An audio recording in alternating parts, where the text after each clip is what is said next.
telèfon molt de temps. Espera,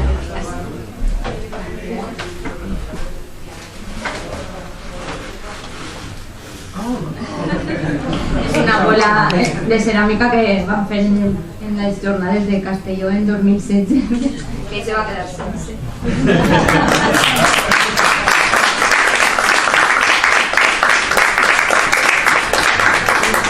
Ara parlarà Pedro y farà una breu introducció al llibre. Muchas gracias. Gracias. Hola, buenas tardes. Gracias a todos por venir. Veo caras conocidas y agradables.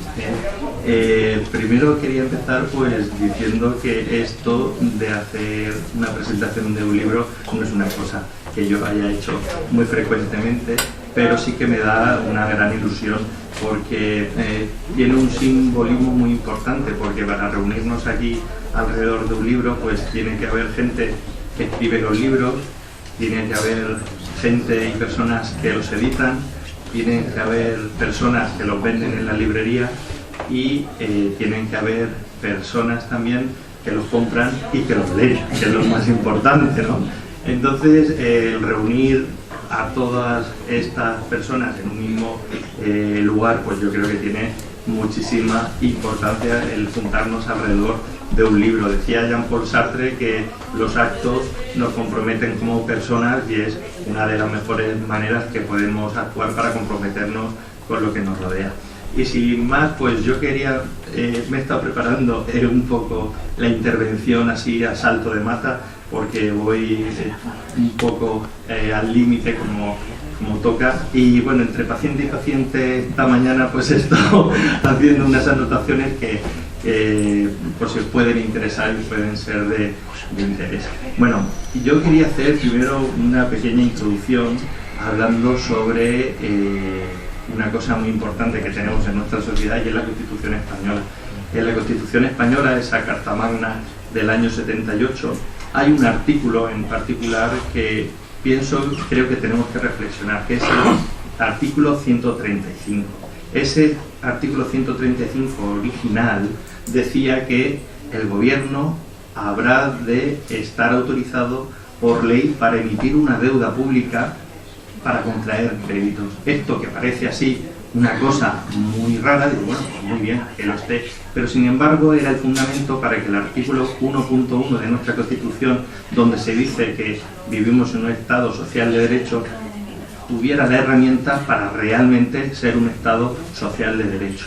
Sin embargo, con el paso del tiempo, en el 2011 hubo una gran reforma de la Constitución que afectaba a ese artículo, y en concreto se cambió ese artículo por otro que decía: todas las administraciones públicas adecuarán sus actuaciones al principio de estabilidad presupuestaria. Bueno, ¿y eso qué quiere decir? Pues eso quiere decir que el Estado y las comunidades, en el punto 2, no podrán incurrir en déficit estructural que superen los márgenes que indique la Unión Europea. Eso quiere decir que primero se pagan las deudas y luego se actúa sobre los servicios sociales. En ese momento este país, nuestra querida España, dejó de ser un Estado social de derecho, constitucionalmente hablando, y pasó a ser un Estado neoliberal. ¿Y por qué explico esto? Porque de aquellos cántaros estos barros.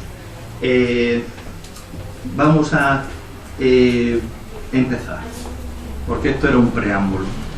Dentro de la sanidad española tenemos varios hitos históricos muy importantes. Uno es la Ley General de la Sanidad, que yo me lo he tenido que estudiar para las oposiciones de manera magistral, y en el año 86, pues esta ley fundamental, basada en los principios de universalidad, de equidad y de gratuidad para el momento de la asistencia, porque la sanidad pública no es gratuita, se paga solidariamente a través de los impuestos de todos, es un proyecto colectivo.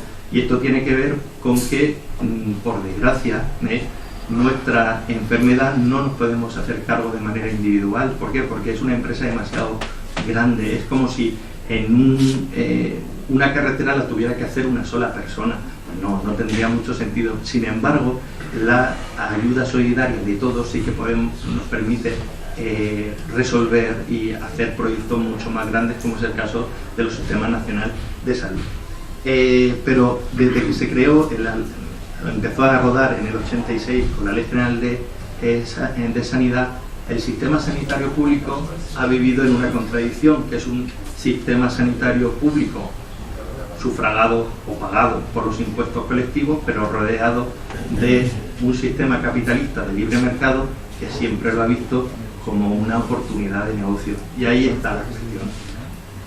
Inicialmente comenzó hecho a rodar muy blindado, muy protegido por el Estado, con ese artículo 135 que lo protegía, pero conforme fue avanzando, pues empezaron los problemas. En el 91, en el informe Abril, un señor, Fernando Abril Martorell, que era el presidente de una comisión parlamentaria, presentó el informe Abril, un informe que en resumen es la hoja de ruta para privatizar la sanidad pública de este país, que fue muy criticado porque el gobierno en ese momento era el Partido Socialista, que fue retirado, pero a lo largo de la historia de los últimos años pues se ha ido materializando las tesis que ese informe contenía. Seguimos en el 97, sale la Ley 1597, en esta ocasión del Partido Popular, pero que se llama las nuevas fórmulas de gestión de la sanidad, y que en la base o la clave de esta ley es que abre la provisión sanitaria al sector privado. Le permite que la provisión, la financiación, que es el que paga, y la provisión es el que da el servicio entre el sector privado. Y esto, pues, en ese momento se hizo, provocó su reacción, ¿no? Pero claro, es una apertura del sistema público al sector privado. Dice la profesora Alison Pollock, profesora británica experta en temas y en sistemas sanitarios públicos, que separar la financiación de la provisión es el primer paso para la privatización total del sistema sanitario, porque permite un pseudomercado interno que resulta fácil de ampliar para el sector privado. Y ejemplo de esto en nuestra comunidad lo tenemos con la privatización de los hospitales, y ejemplo tenemos también con la privatización de las resonancias magnéticas nucleares. Pero la cuestión fue avanzando. Luego en el 2016 la ley 12/16 sobre la universalización, sobre medidas urgentes se llamaba, supone el fin del principio de la universalización de la asistencia. Con esta ley volvemos a un modelo de asegurado que era propio del franquismo, de la época del franquismo, donde el que estaba asegurado tenía cobertura y el que no se pierde la universalidad. Y aparte, pues ya se habla o se define otras variedades, como es el copago sanitario, que hasta el momento un copago que es un repago porque la sanidad ya está pagada entre todos a través de nuestros impuestos, ¿no? ¿Y qué consecuencia tiene todo esto, ¿no? Todo esta, desarrollo, reacción o contrarreforma sanitaria a la Ley General de Sanidad? Pues tiene que hay mucha riqueza que se va al sector privado, pero no solamente la cuestión es la riqueza, es que con la riqueza lo que se va en realidad es el poder de gestionar la enfermedad de las personas. Una cosa tan humana como es la enfermedad, porque no hay cosas tan evidentes como que el hombre nace, enferma y muere en ocasiones, pues esa realidad humana se transforma en cierta mercantilización, y es lo que está provocando pues estas privatizaciones del Sistema Nacional de Salud Público.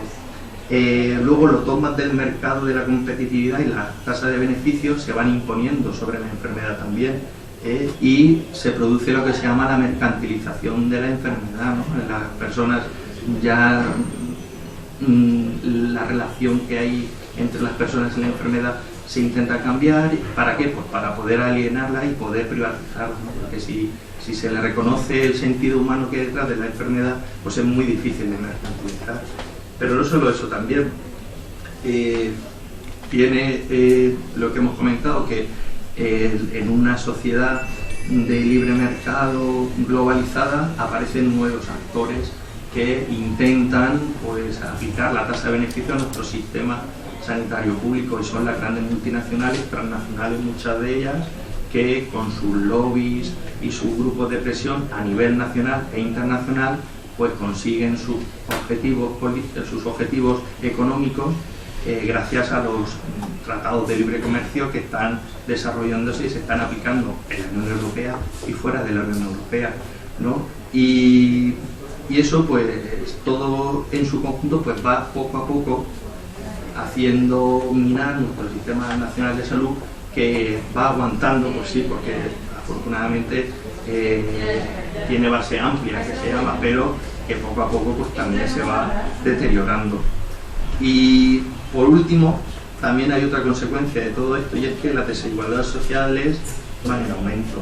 Ya llevamos más de 10 años desde la última crisis y lo que se ha producido es una transferencia de riqueza de las clases medias populares a las clases pues más ricas. Es una realidad. Y eso que está provocando pues un mayor deterioro social, ¿no? El estado de bienestar pues está francamente en peligro, si no muy deteriorado. Y de hecho eso es el caldo de cultivo para que nuevos discursos pues más oscuros, nuevos discursos más envalentonados, nuevos discursos que ocultan una ignorancia terrible de las cosas y nuevos discursos que no se basan en la razón, pues están imperando en nuestra sociedad y están desarrollándose de manera muy alarmante, y además con una normalización que a veces resulta muy preocupante. ¿Y qué soluciones a estos problemas se podrían plantear o se podrían hablar? Pues para evitar el deterioro y sobre todo también para evitar que esos discursos más reaccionarios se impongan en esta sociedad, pues tenemos que fortalecer el Estado social de derecho, volver a nuestra Carta Magna, el marco de la Constitución es muy amplio, y desarrollar políticas que garanticen los servicios sociales, porque si no, lo otro nos lleva a un camino que como país pues a lo mejor no queremos visitar. Y luego también frente a la ignorancia, pues la razón, el conocimiento. La ignorancia se combate con el conocimiento, con pedagogía, con el uso de la razón frente a los discursos que no utilizan la razón, lo objetivo, para poder desarrollarse, pues hay que contrarrestarlos con ese uso adecuado de la razón. ¿Es suficiente? No, es necesario utilizar la razón, y es también muy necesario, imprescindible, tener un amplio sentido de la justicia. ¿Por qué? Pues porque si no corremos el riesgo de normalizar esos discursos y sentarlos al lado de nuestros propios valores, con lo cual se aceptan, ¿no? Decía, a ver si encuentro la cita, aquí está, decía el profesor Santiago Albarrico que los movimientos reaccionarios nacen en un sustrato de explotación, crecen por las grietas que produce la ignorancia, y que no hay que dejar que la ignorancia se acomode en los principios morales, porque si no habremos perdido la batalla. Y eso es lo que yo tenía que comentar. También, ahora después de hablar de esto, me gustaría hablar de mi libro. Bueno, pasando al tema del libro, que es lo que hemos venido aquí. El libro es como una radiografía de los procesos de privatización y su respuesta para intentar desprivatizar a lo largo de todas las regiones, o de gran parte de las regiones de este país, de España. Tiene una especial importancia nuestra región, porque van 2 capítulos dirigidos a nuestra región, porque en eso hemos sido pioneros de privatizaciones y también de desprivatizaciones, ¿no? Y hablan y dan las claves, primero, de cómo estas empresas multinacionales se comportan una vez encuentran un sitio para poder desarrollarse, y luego cómo es el proceso de desprivatización. Eso yo lo encuentro especialmente interesante. Y luego pues es un proyecto liderado por Marciano, que también ha participado en varios capítulos y que junta el trabajo de muchas personas que pues, quieren defender el sistema sanitario público de salud pues, como garante del derecho a la protección de la salud que nuestra Constitución está reflejando. Muchas gracias.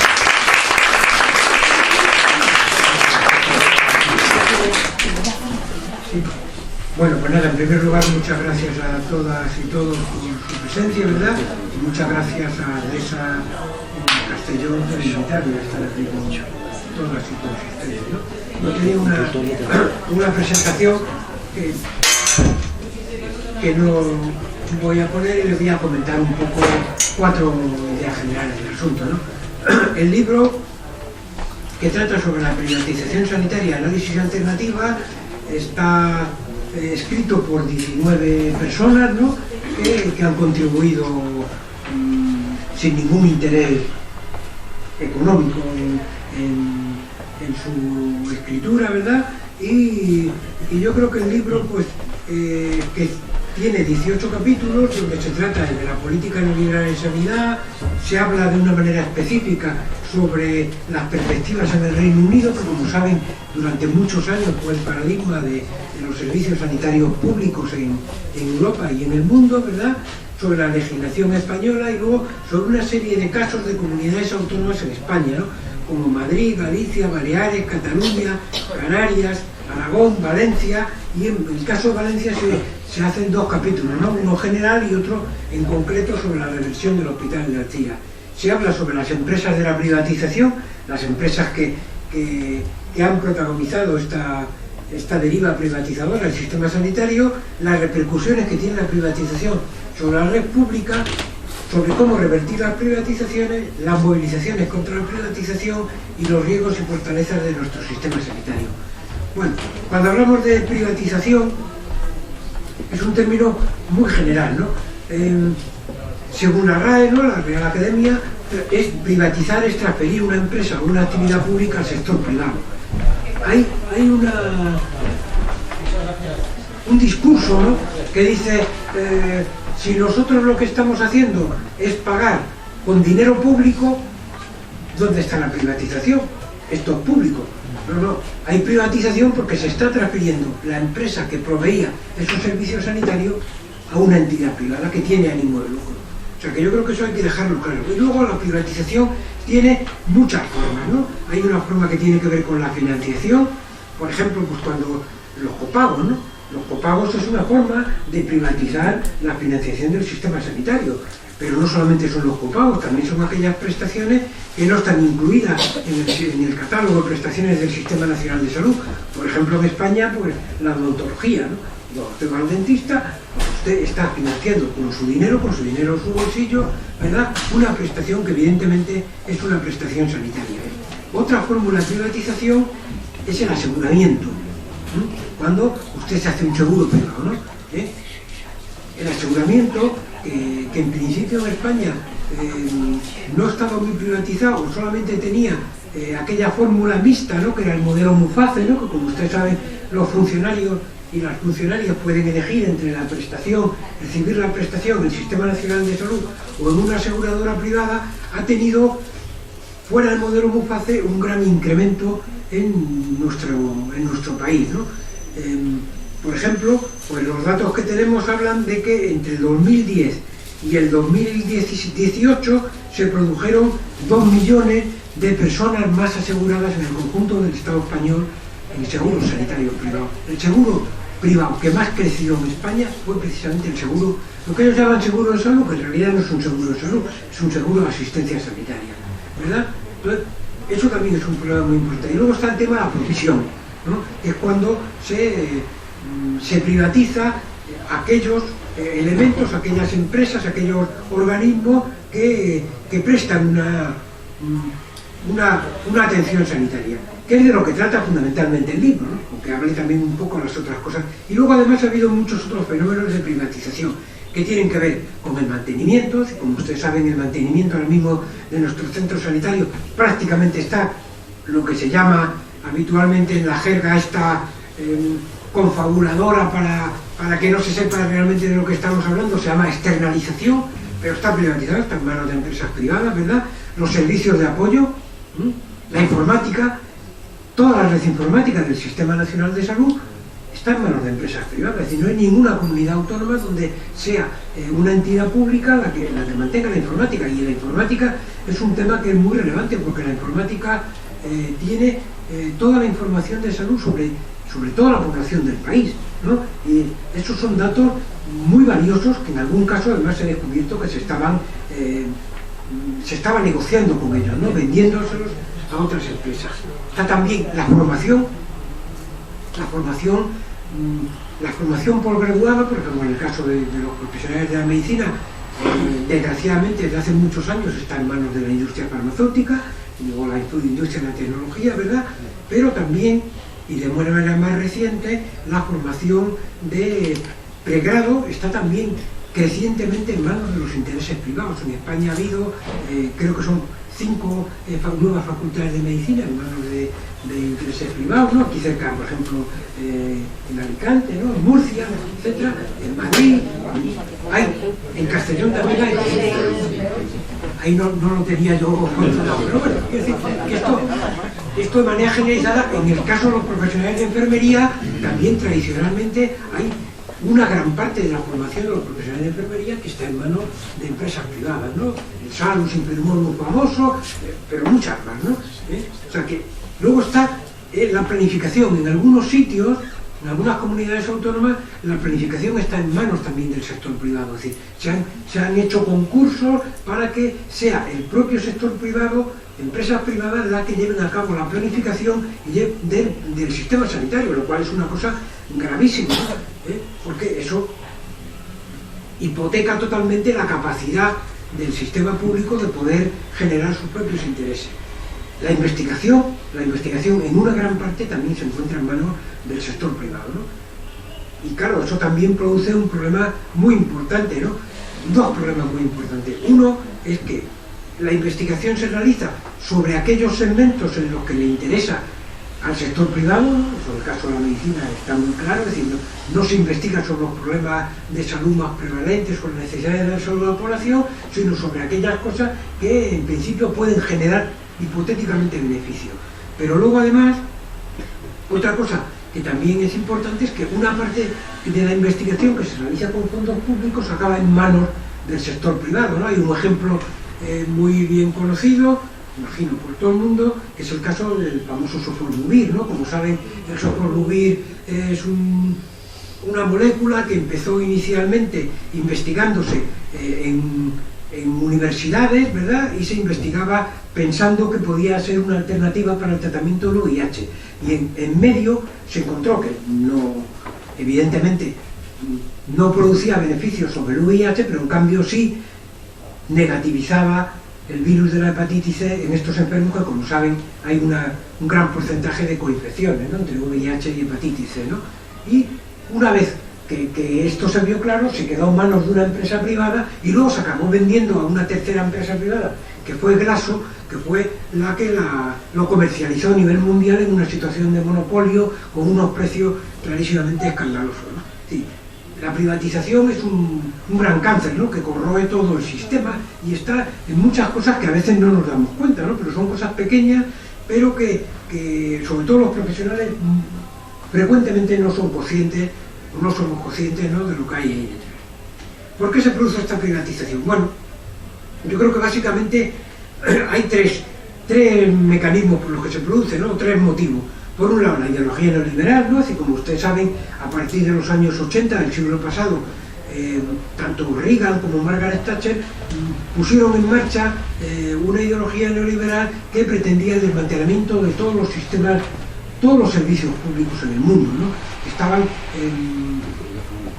favorecidos, ¿no? Por un pensamiento que era de Milton Friedman, ¿no? Que fue el que destruyó el sistema sanitario público que existía en Chile, ¿no?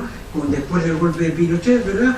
Y este sistema lo que pretende es destrozar todo lo que son los servicios públicos fundamentales, ¿no? Porque parten de la idea de que cuanto menor Estado, mejor, ¿no? Mejor, lógicamente, para las empresas que quieren sacar beneficios de aquellas prestaciones que son necesarias para el funcionamiento de la sociedad, ¿no? Y ahí se ha producido la privatización en el sistema sanitario, que es lo que nos atañe un poco más a nosotros, pero muchas otras cosas, ¿no? En las carreteras, en el agua, en la educación, en las autopistas, en los transportes.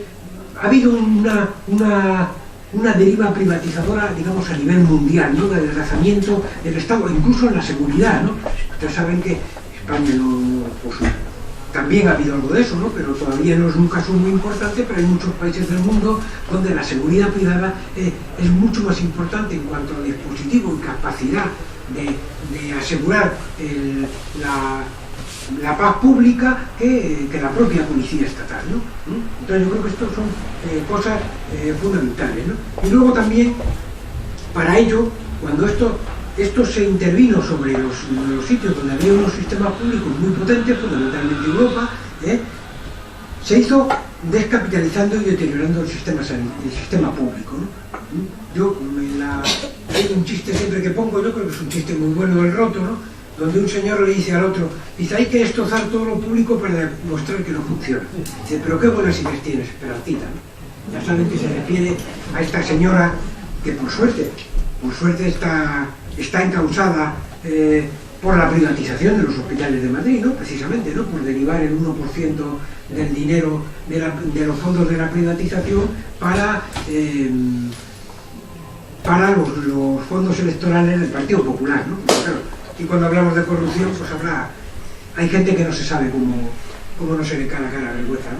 Cuando dice algunas cosas. Bien, en el libro se hace una referencia importante a la situación del Reino Unido, ¿no?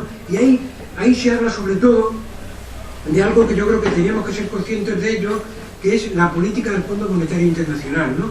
Donde se pretende llevar a cabo una serie de cuestiones, como son las organizaciones integrales de salud, lo que llaman modelo de aprovechamiento de talento, planes de sostenibilidad y transformación, organizaciones de atención responsable, etcétera, ¿no? Cómo eso se ha implementado en el Reino Unido. Y ahí yo creo que hay dos cuestiones que son relevantes. Bueno, primero, esto es una estrategia mundial, ¿no? No es una estrategia del Reino Unido, sino que luego se ha ido intentando poner en marcha prácticamente en todo el mundo. Y luego es la utilización de los eufemismos para colar determinadas transformaciones muy importantes en el caso del sistema sanitario. Por ejemplo, se dice modelos de aprovechamiento de talentos. Bueno, eso en principio a todo el mundo le parece una cosa excelente, ¿no? Vamos a aprovechar el talento, oiga, pues, ¿cómo no? ¿Quién puede estar en contra? Pero claro, ¿eso en qué se ha concretado? Bueno, pues en el caso del Reino Unido eso se ha concretado con dar altas precoces a los enfermos para aprovechar el talento de la familia, para cuidar a esos enfermos en los postoperatorios o cuando todavía necesitan determinados cuidados. Estamos aprovechando el talento, ¿no? Sin lugar a dudas, ¿no? Estamos privatizando la atención sanitaria, ¿no? Colocando las manos de la familia. Cuando se habla de planes de sostenibilidad y transformación, ¿eso qué significa? Pues eso significa reconversiones hospitalarias, disminuciones de plantilla, cierres de plantas hospitalarias, cierres de hospitales, ¿no? En el caso concreto de España, en Madrid, en el año 2011, la Comunidad de Madrid, el señor González, que por cierto un día de estos va a empezar el juicio contra él, ¿no? Por sus actividades delictivas, al parecer, ¿verdad? Pues este señor lo que hizo es un plan de sostenibilidad del sistema sanitario de la Comunidad de Madrid. Y ese plan de sostenibilidad, ¿qué pretendía? Pretendía privatizar hospitales, privatizar centros de salud, disminuir las plantillas de los centros de salud, disminuir las plantillas hospitalarias, etcétera, etcétera, ¿no? Bueno. Organizaciones de atención responsable. ¿Qué son las organizaciones de atención responsable? Fíjese qué casualidad. Las organizaciones de atención responsable se fijan en el modelo Alcina. Porque claro, aquí el mundo está globalizado para bien y para mal, en este caso para mal, ¿no? Lo mismo que nosotros hemos recibido algunas herencias del Reino Unido, por ejemplo las políticas de destrucción del sistema sanitario público, la señora Thatcher, las políticas de las PFI, ¿no? Los hospitales por iniciativa de financiación privada, bueno, luego comentaré un poco más sobre ello. En el Reino Unido se han apropiado del modelo Alcina, ¿no? Y entonces han intentado poner en marcha esto que ellos llaman organizaciones de atención responsable, que es la traslación de las concesiones administrativas modelo Alcina a centros hospitalarios del Reino Unido. Bueno, los globalizadores, los privatizadores hay que reconocerles su mérito, ¿no? Tienen una gran capacidad de aprovechar las experiencias a nivel mundial, ¿no? Y de trasladar las cosas de unos países a otros, ¿no? Ellos tienen claro lo que quieren, siguen en su camino, trabajan de manera continuada y evidentemente utilizan las experiencias de unos sitios para llevarlas a otros lugares. Bien, esto decía sobre el Reino Unido. ¿Qué sabemos de los resultados de la privatización en España? Bueno, en el Estado español, como ustedes prefieran. Bueno, pues sabemos algunas cosas. Primero, que hay grandes sobrecostes, ¿no? Por ejemplo, en el caso de los hospitales PFI de la Comunidad de Madrid, los PFI son unos hospitales en los que una empresa o un grupo, generalmente un grupo de empresas privadas, construyen una UTE, ¿no?, que se llama una Unión Temporal de Empresas, construye un hospital. La parte sanitaria, es decir, personal médico de enfermería, se queda en manos del sistema público, y el resto del personal se queda en manos de la empresa privada, y además se configura como una especie de hipoteca por la cual se le está pagando tanto por el edificio como por ese personal que gestiona la empresa privada durante 20 o 30 años, que es lo que dice el contrato, ¿no? Bueno, pues los hospitales PFI que se hicieron en la época de Esperanza Aguirre en Madrid, que eran 6 hospitales, el coste de construcción era de 701 millones de euros. En 2007, después cuando se pone en marcha el contrato, la Comunidad de Madrid se comprometía a pagar 4.746 millones de euros, a cambio de estos 701 millones de euros de inversión. En el 2010 el coste se había incrementado a 4.894 millones de euros, y en 2018 en 2016 a 6.018 millones de euros. Es decir, 8,56 veces más.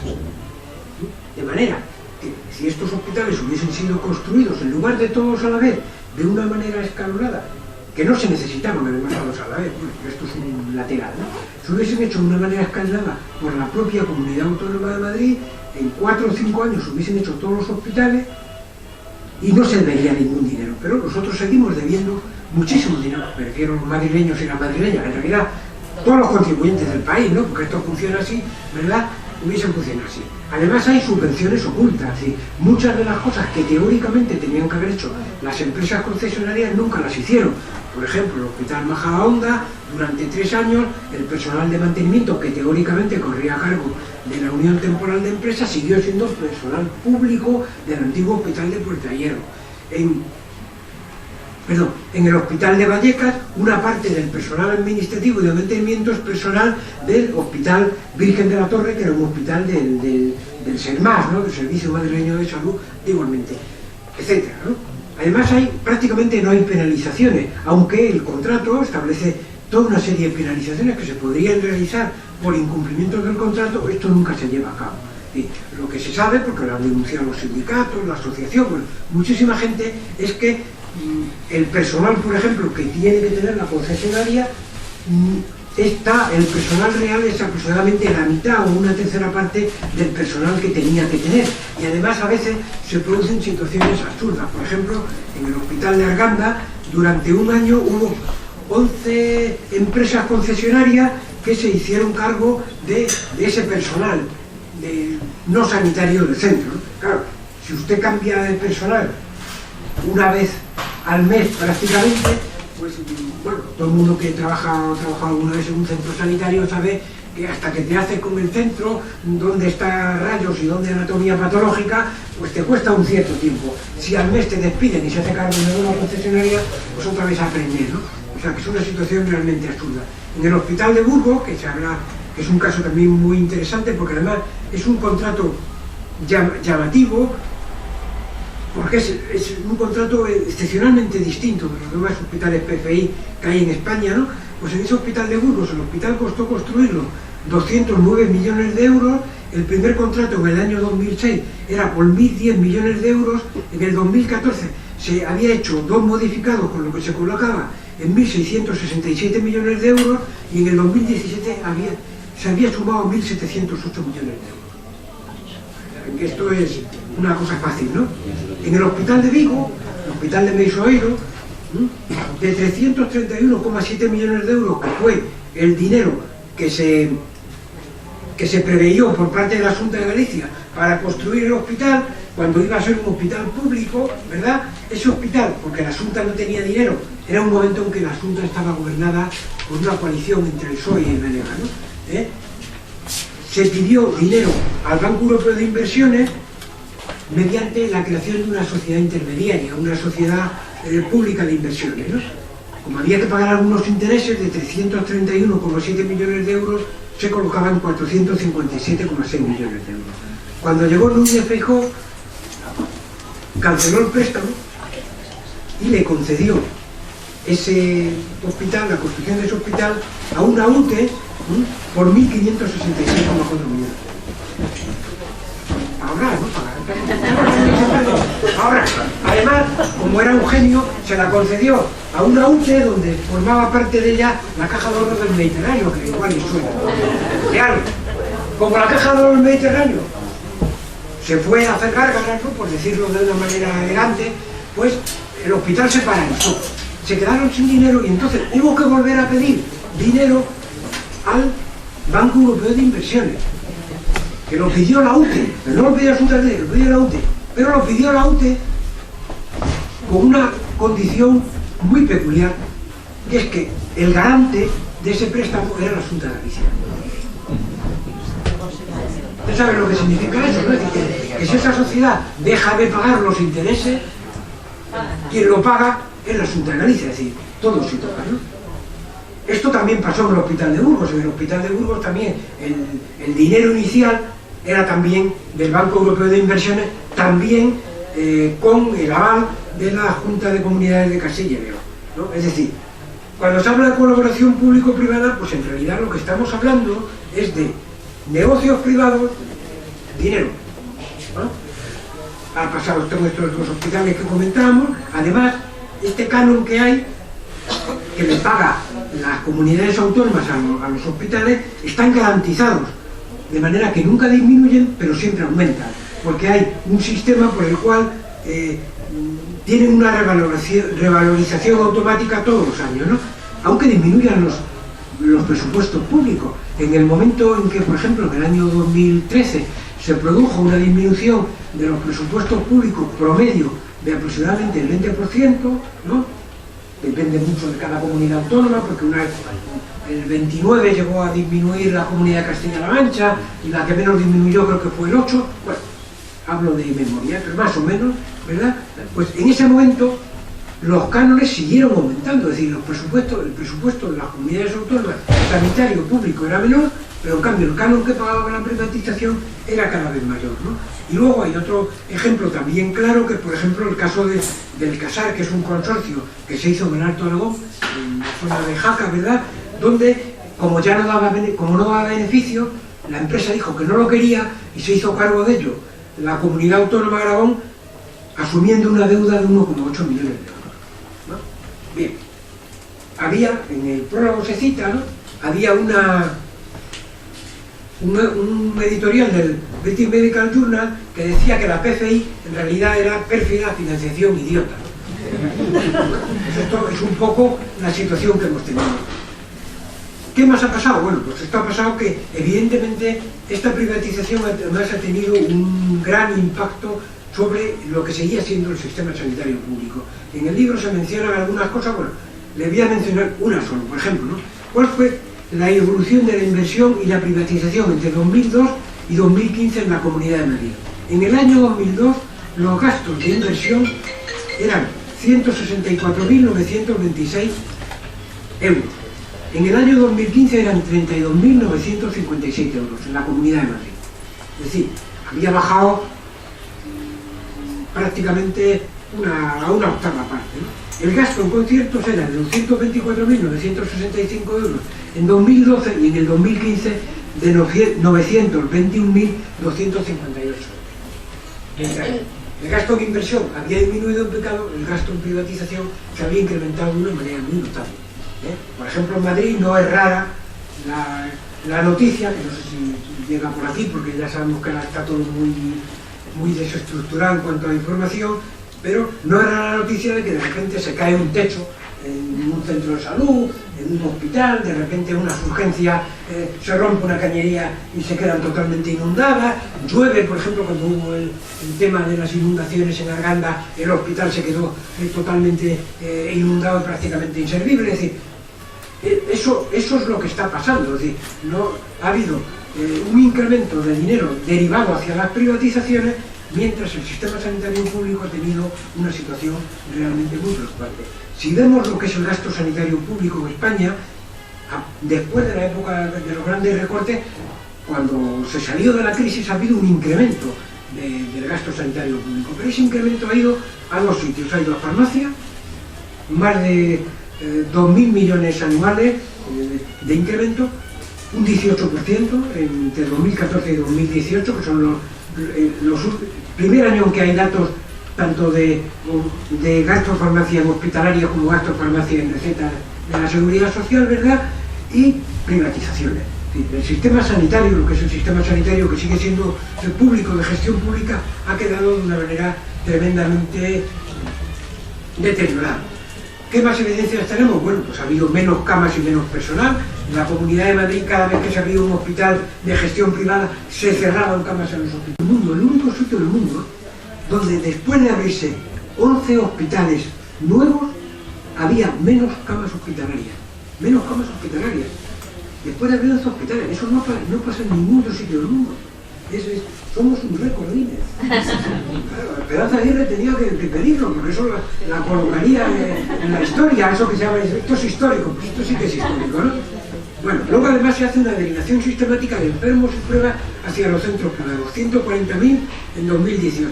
Hay una gran ausencia de control, hay una gran selección de riesgo y hay un importante deterioro de la calidad. Bien, ¿cómo se puede producir esto? Bueno, se producen además grandes puertas giratorias en ambos sentidos, ¿no? Los más frecuentes son exaltos cargos de la sanidad pública que pasan al sector privado, pero también pasa al revés, ¿eh?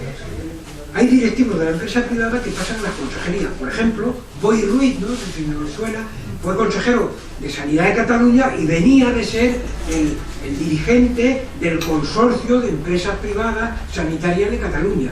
En Canarias, el penúltimo, ¿no? Porque ahora ya, por suerte, se cambió el gobierno. El penúltimo consejero de Sanidad era un señor que dirigía la principal empresa sanitaria privada de Canarias. En Andalucía, para mejorar las cosas, ¿verdad? Estos amigos que lo quieren mejorar todo, ¿verdad? Pues acaban de nombrar gerente del SAS a un señor, han quitado al que había antes, que venía también de la empresa privada, pero acaban de nombrar a un señor que viene de un hospital privado, el Hospital Vitas de Málaga, ¿no? Bueno, pues esto es lo que tenemos, ¿no? Y luego además se está produciendo una gran concentración empresarial en manos de multinacionales. Tenemos 3 grandes multinacionales que son capaces de controlar el negocio de la privatización en el Estado español. Por un lado, Fresenius, ¿no? Quirón, IDC, van cambiando de nombre, ¿no? Además mantienen muchos nombres, o sea que en realidad Fresenius es la empresa madre, que es una gran multinacional alemana, ¿no? Que es una multinacional de ¿cómo se llama esto? Un fondo de pensiones, ¿no? Un gran fondo de pensiones que se dedica a la provisión sanitaria, pero que tiene un montón de empresas, subempresas, ¿no? Con nombres diversos, ¿verdad? Centene, una empresa norteamericana, que la casa madre es una HMO de Estados Unidos, que es Rivera Salud, ¿no? Y luego Bupa Sanitas, ¿no? Bupa es una empresa, también otra multinacional de origen inglés, ¿no? Y esas son las 3 empresas que se negocian en el mercado, y a veces salen cosas que la gente que estamos fuera del negocio pues no sabe muy bien por qué las hace, pero por algo las harán, ¿eh? Por ejemplo, el Hospital de Torrejón en Madrid, pues una concesión administrativa, modelo Alcira, que se concedió a Rivera Salud. Rivera Salud se la vendió a Bupa, y Bupa se la ha vuelto a vender a Rivera Salud. Bueno, ahí ha habido algo, ¿no? Pero a lo mejor es un cambio que han hecho con una empresa en Puerto Rico, o por Juana, ¿no? O sea, no lo sabemos, ¿no? O algún dinero negro que hay por detrás. Estas cosas son muy difíciles de saber. Bueno, pues son 3. Pero ¿cuál es el problema de estas grandes empresas? Bueno, el problema de estas grandes empresas son fundamentalmente 2 problemas, ¿no? El principal problema es que se convierten en grandes holding, ¿no? Grandes monopolios que pueden imponer condiciones a la hora de negociar precios, ¿no? Ustedes saben, bueno, eso es bien sabido, ¿no? Cuando se intentó revertir Alcira, bueno, pues luego se hizo, pues el embajador de Estados Unidos vino a ver aquí al señor Chimupú, ¿no? A decirle, oiga, que me está usted tocando una de mis empresas, ¿no? aquí a otras cosas más fuertes, ¿no? Quizás aquí se aguantó, pero bueno, pero quiere decir que lo que hay detrás son otros intereses mucho más potentes. Centene tiene un presupuesto que supera con muchos de la Comunidad Valenciana, pero no con muchos, sino con muchas veces, probablemente también el del conjunto del país, ¿no? O sea que son grandes multinacionales que tienen una gran capacidad de presión. Y luego la otra cuestión, que también es una cuestión muy importante, es que lógicamente no tienen ningún interés en atender a la salud y en resolver los problemas sanitarios de la población, sino en hacer negocio. Y si un día ese negocio les deja de interesar, se van y te dejan ahí el marrón. Y tú te lo comes como sea, ¿no? Y esto es una realidad que ya ha sucedido en algunos países del mundo, ¿no? Entonces yo creo que esto lo tenemos que tener claro, ¿no? Es decir, esto nos estamos dejando la salud, la sanidad o la atención sanitaria, no sé qué decir, en manos de una gente que es poco recomendable. ¿Por qué se produce este problema? Yo me enrollo mucho, tú dime un toque, ¿no? Que yo soy... ¿Por qué se produce el problema? Bueno, yo creo que hay tres cuestiones fundamentales, ¿no? Por las que se produce. Primero, la ideología neoliberal, ¿no? Es decir, es probable, siempre hay gente para todo, ¿no? Es probable que haya gente que se crea realmente que la única y la mejor manera de resolver los problemas de la humanidad es dejarlo en manos del libre mercado y que sea el libre mercado el que resuelva las cosas y que no haya ningún tipo de regulación estatal o que sea la menor regulación posible. Es posible que alguien se lo crea. Pocos, creo, pero bueno, igual alguien se lo cree, ¿no? Porque esto hay que dejarlo más. Luego están los grandes intereses económicos de las multinacionales. Ya lo señalaba antes Pedro, es decir,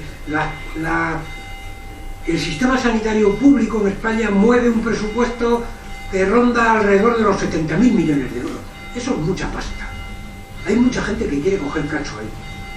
Quiere coger, bueno, es una manera vulgar de decirlo, pero clara, ¿no? Hay mucha gente que quiere sacar beneficio de ese sistema sanitario y por eso quieren estar ahí. Y luego hay que tener en cuenta que si vemos, por ejemplo, los niveles de rentabilidad de las empresas sanitarias, las empresas de aseguramiento, provisión sanitaria y las empresas farmacéuticas son las tres empresas del mundo que tienen mayor rentabilidad de sus activos. Que además rentabilidad que no se ha movido con la crisis, al contrario, que aumentó. En medio de la crisis en Madrid, las empresas concesionarias hicieron una... La gente tiene una cara que se la pisa, ¿no? Esta gente hizo una reclamación ante la Comunidad de Madrid diciéndole que ellos estaban consiguiendo una rentabilidad solo del 9% y que eso no podía ser, que había que aumentar el canon. Lógicamente la Comunidad de Madrid, que es una gente sensible para los intereses de la humanidad, pues se dijo, pobres chicos estos que no ganan dinero, vamos a darles un poquito más, ¿no? Y les aumentó el canon. Pero bueno, en un momento en que en España la mayoría de las empresas, vamos, rezaban, ¿no? Y ponían vela para conseguir no perder dinero, ¿no? En ese momento esta gente quería ganar por encima de lo que era la media. Y esto se ha mantenido. Y luego está la corruptela, la corrupción personal e institucional, ¿no? Es decir, la gente, pues la Mela y Güemes, bueno, Güemes, un conocido de ustedes, quizás, ¿no? Que consiguió, en el momento en que salió de la consejería, se colocó justamente en una de las empresas a la que le había concedido algunos favores, ¿no? En estas historias de la privatización. La Mera le pasó exactamente igual. Sí, bueno, hay todo este entramado de intereses, ¿no? De corrupción, etcétera, porque está detrás de estas historias, ¿no? Bien, las cosas están mal, pero bueno, tampoco, a mí no me gusta nunca dar una visión muy negativa a las cosas, porque primero creo que no es cierta, ¿no? Y luego porque creo que siempre las cosas que están mal, o casi siempre se pueden arreglar, o del todo o algo, ¿no? Entonces yo creo que en el libro también se explora esta idea, es decir, hay en principio 5 vías para desprivatizar. La primera es la más fácil, evidentemente, recuperación tras la finalización del contrato, lo que se hizo en Alcira, ¿no? Eso es lo más fácil. Entre comillas, lo más fácil, ¿no? Porque está claro que Alcira hizo todo lo que estuvo en su mano, metió un jugado, hicieron a la señora Montón la hicieron la vida imposible y se la llevaron por delante, o sea, hicieron de todo, ¿no? Pero bueno, en principio esa es la vía más fácil, ¿no? Cuando sacaron un contrato, en teoría no debería haber ninguna otra fórmula. La segunda tiene que ver con la aplicación de las cláusulas de revisión, todos los contratos, dentro del contrato, incluyen la posibilidad de que haya una recuperación. Claro, el problema es que esas cláusulas de revisión suelen ser cláusulas leoninas, ¿no? Es decir, ellos meten ahí eso del lucro cesante y al final le tienes que pagar los 5.000 millones eso, ¿no? que hay en el contrato por los 701 que invirtieron, ¿no? O sea, que eso es un mal sistema, podría hacerse en algún caso concreto, ¿sabes? Pero es una posibilidad. Luego está la recompra a las empresas. Todas las UTE han seguido muy pocas, yo creo que quizás la de Burgos es la única que se mantiene, todas las demás han ido moviéndose porque las empresas iniciales ya no son las empresas actuales.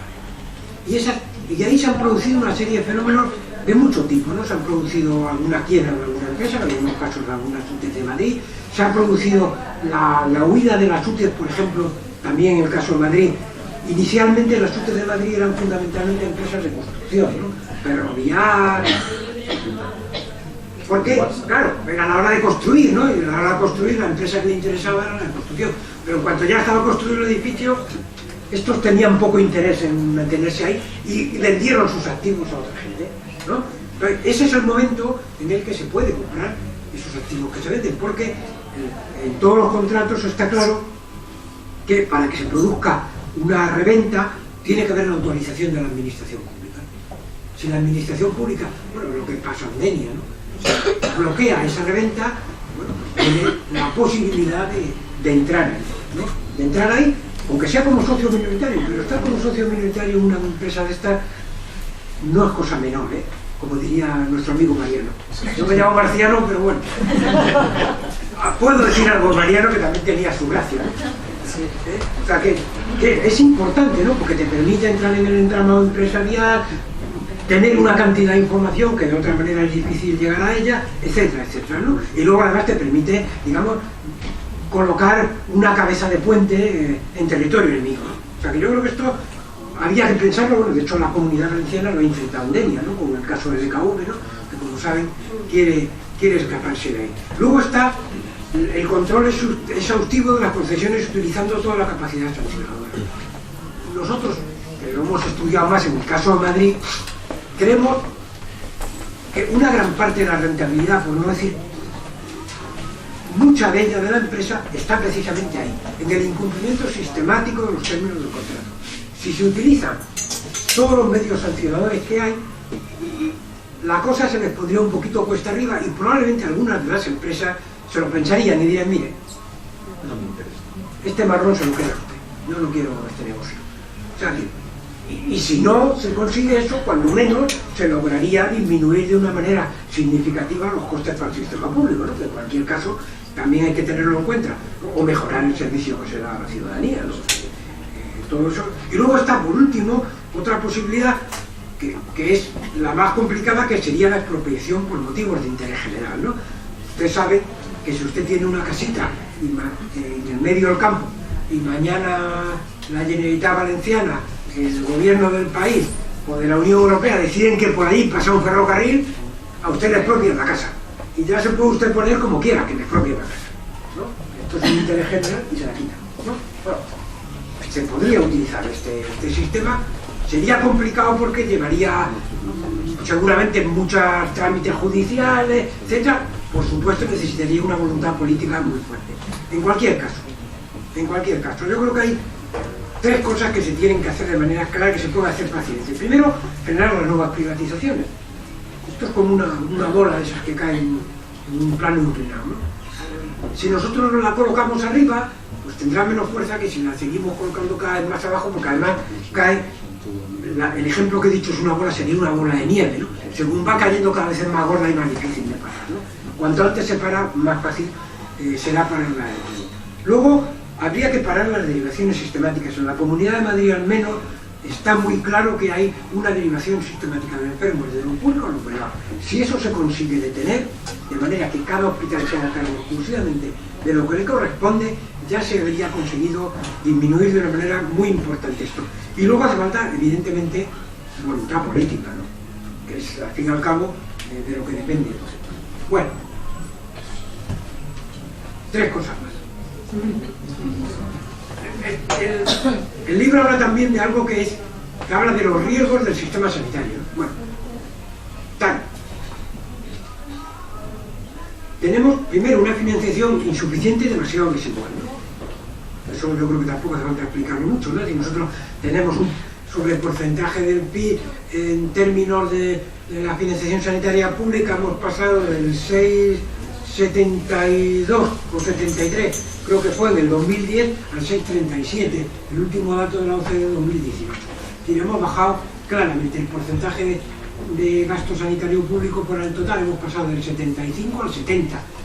Y el porcentaje de gasto al bolsillo, ¿no?, que es lo que paga la gente cuando recibe la atención sanitaria, bien mediante copagos o bien mediante otras alternativas, se ha incrementado de una manera muy notable. Es decir, esto necesitamos poner más dinero en la sanidad y además necesitamos ponerlo de una manera más homogénea. No puede ser que los últimos presupuestos sanitarios vayan desde 1.717 euros de Asturias, creo recordar, hasta 1.100 y pico de Cataluña por habitante y año. Eso no es razonable porque no se pueden garantizar las mismas prestaciones con tanta diferencia.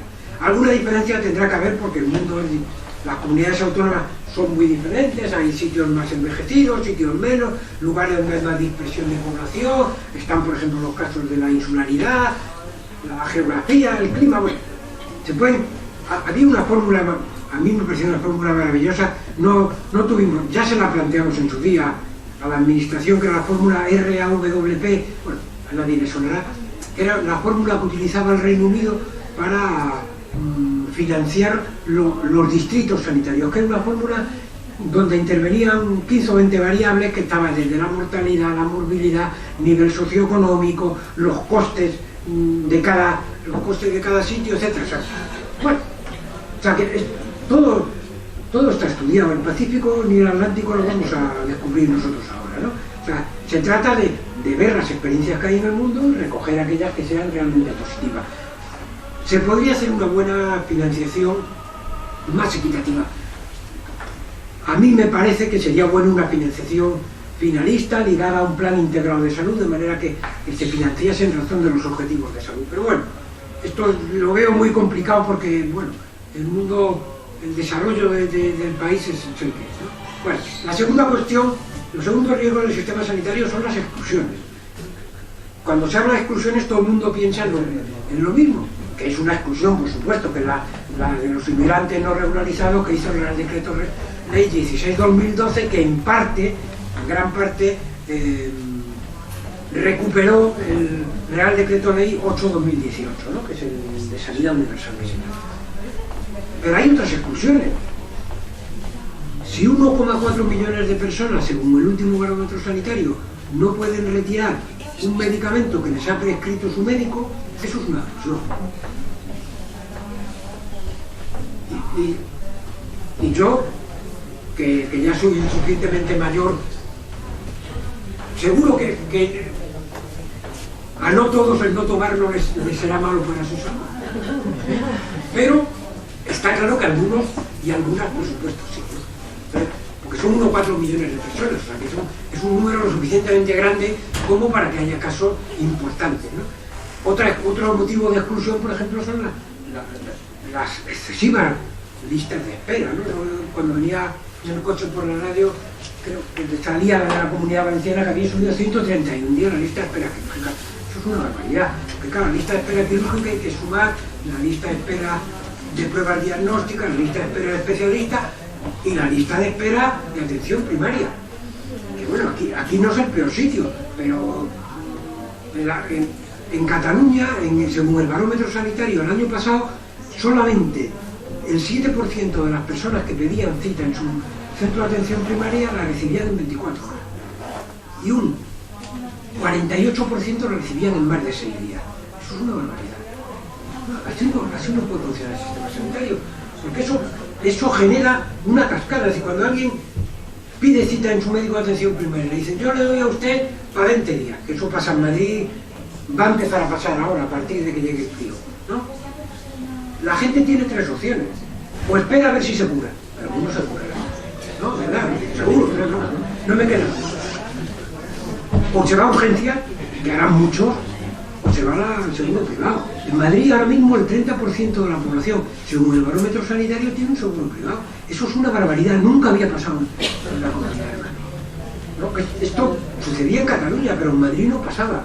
En Madrid movíamos entre el 12, el 14, el 15, el 16. Eso es una barbaridad.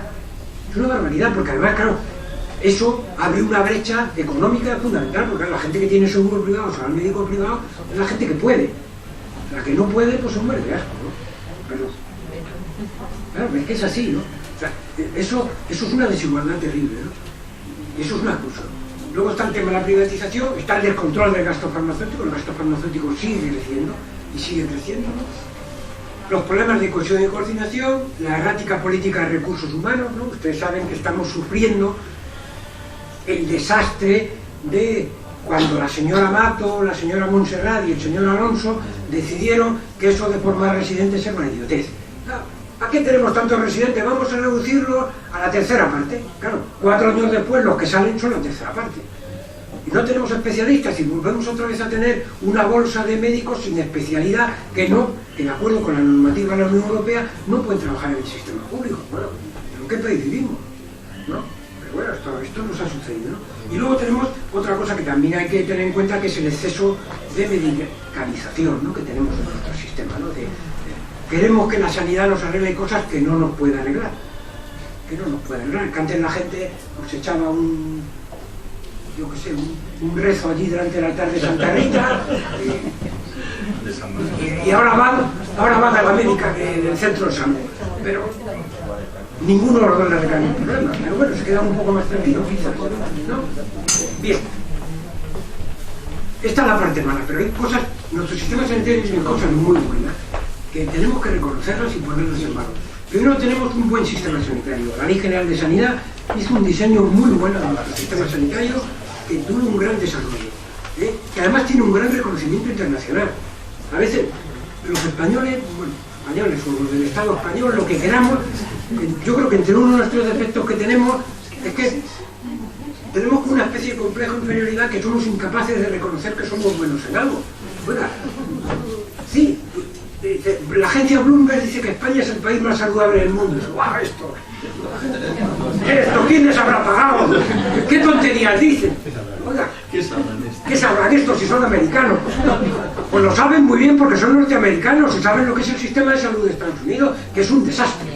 Es un desastre de desigualdad, de mortalidad, o sea, un desastre, ¿no?, de desatención de la gente, lo saben, o sea que puede que no seamos el primero, pero luego estamos entre los primeros sitios del mundo. Yo he tenido que recorrer muchos países del mundo con el rollo este de, la Asociación Internacional de Políticas de Salud, y todo el mundo se hace cruces, ¿no?, cuando se les cuenta cómo funciona la sanidad en este país. Porque, aunque tengamos muchas cosas malas, comparativamente las cosas están muy bien, ¿no?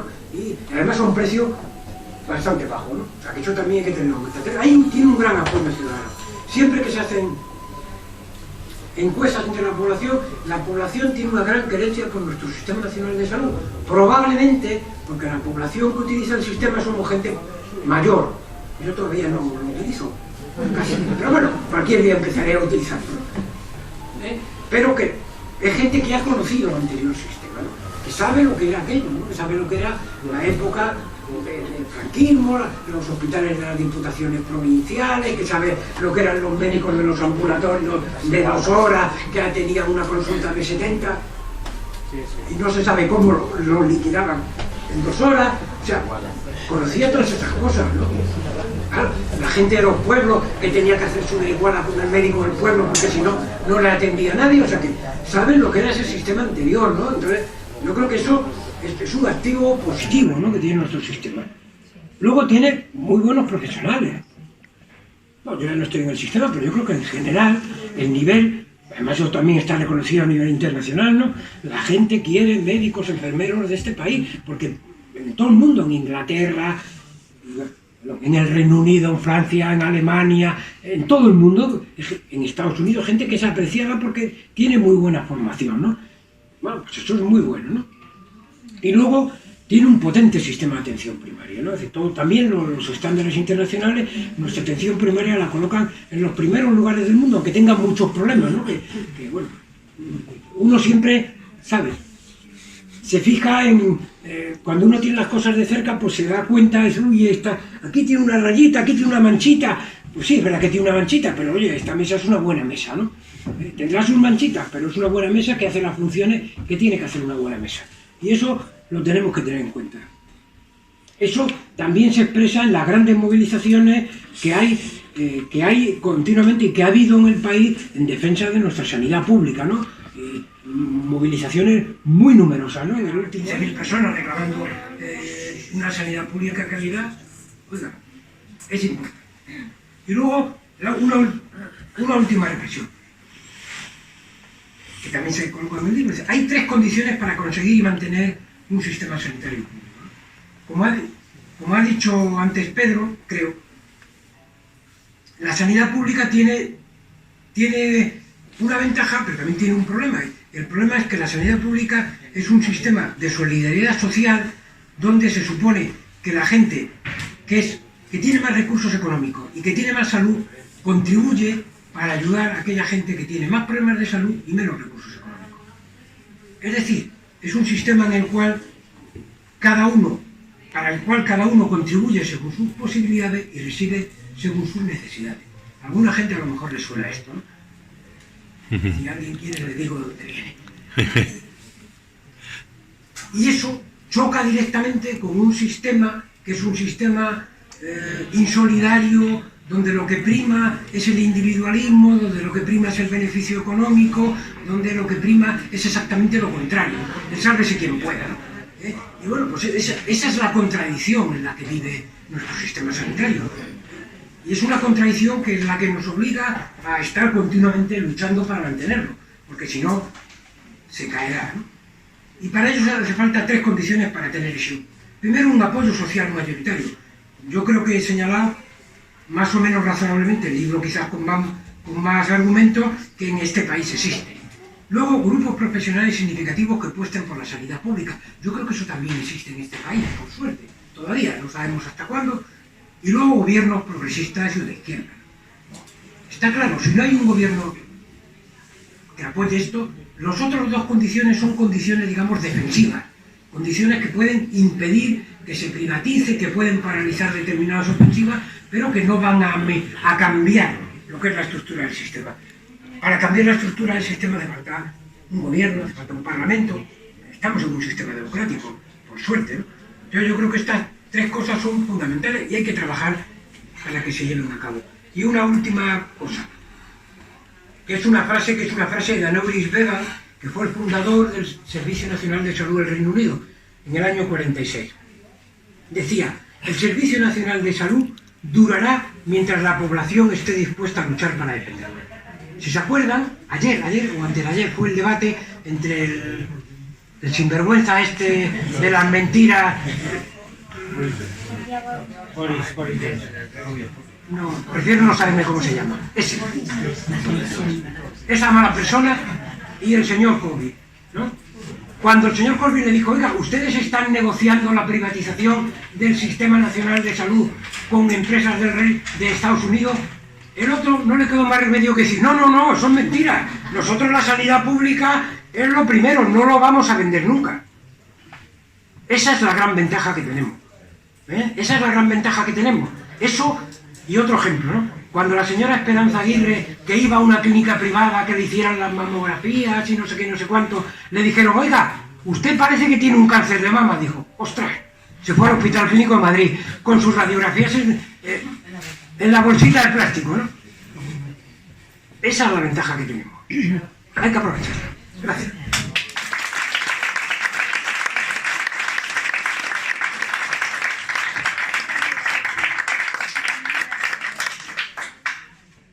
Has dicho que estaba el PP en el gobierno, pero se aprobó con votos del PSOE. ¿Qué piensas que estaba pensando el PSOE cuando votó esa ley? Y si no se puede hacer una contraley o algo así. Bueno, a ver, es verdad que ahí esa ley salió adelante con votos del Partido Socialista. Yo lo que pensaban ellos, pues no sé, habría que preguntárselo a ellos más que a mí, pero bueno, yo creo que no va tampoco ni de colores ni de banderas, va de política. ¿Hay políticas que avanzan en la privatización del Sistema Nacional de Salud? Sí. Y hay políticas que revierten esas privatizaciones de manera clave.